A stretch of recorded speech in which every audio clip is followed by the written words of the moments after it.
Vegas Motor Speedway preview of the Project Car Challenge coming up next week. My car's here. I didn't push it here, but it did catch fire. Hear me out. Like, I'll show you.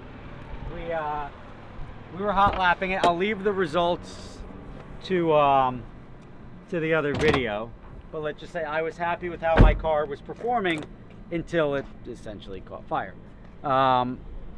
There was 2 fires in my engine bay.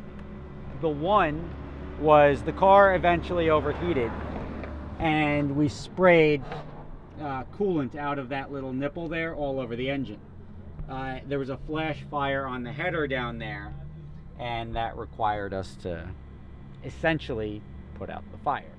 Now, when I went back and saw Jimbo's footage, and I was like, Jimbo, did you get the fire? You said yes. And then I saw your footage, and you got the fire on this side of the engine, which I didn't know even happened.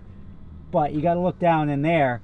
These little heat shields for these little socks to keep the plug wires from melting, and we'll get to that in a second.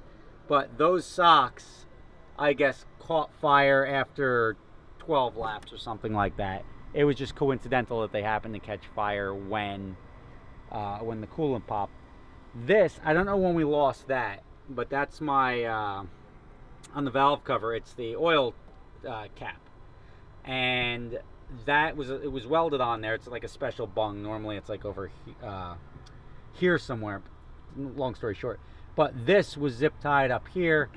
That came off, and not that this was not sitting where it was sitting exactly where I just had it, but I think this coming down popped that cap off, and that cap is now gone forever. I don't know where the hell that went.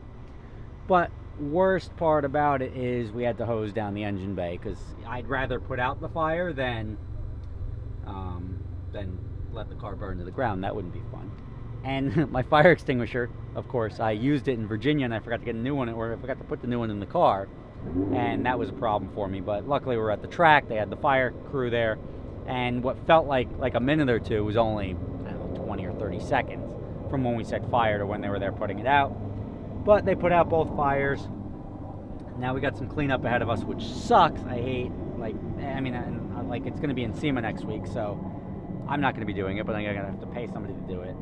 But it looks like also the coolant tank that was made there, I don't know, I'd have to go back and look at pictures, but it looks like it's a little bowed out on top, so I don't know how much pressure we were pushing in there.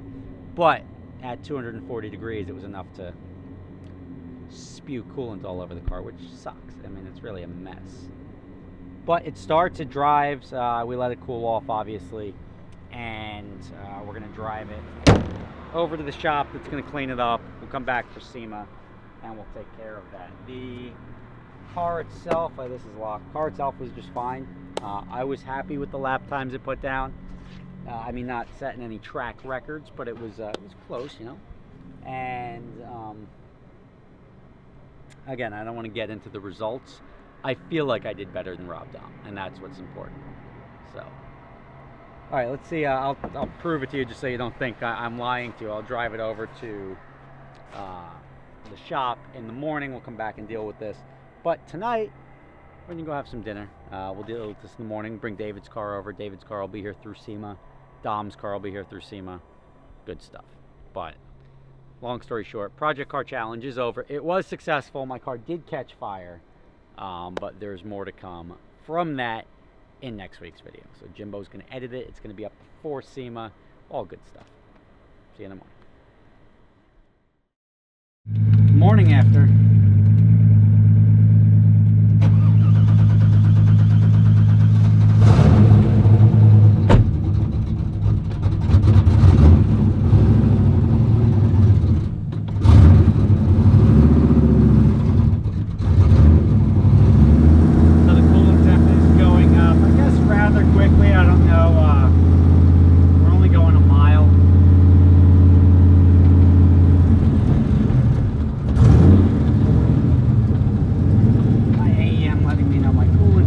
But my AEM keeps resetting to a different screen.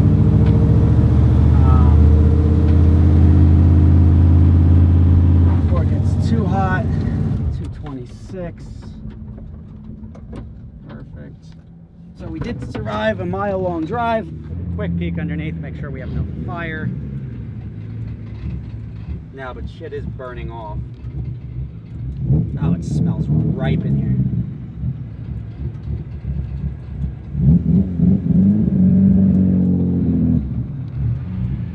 But I didn't rev it up, but I didn't have any appreciable misfires or anything.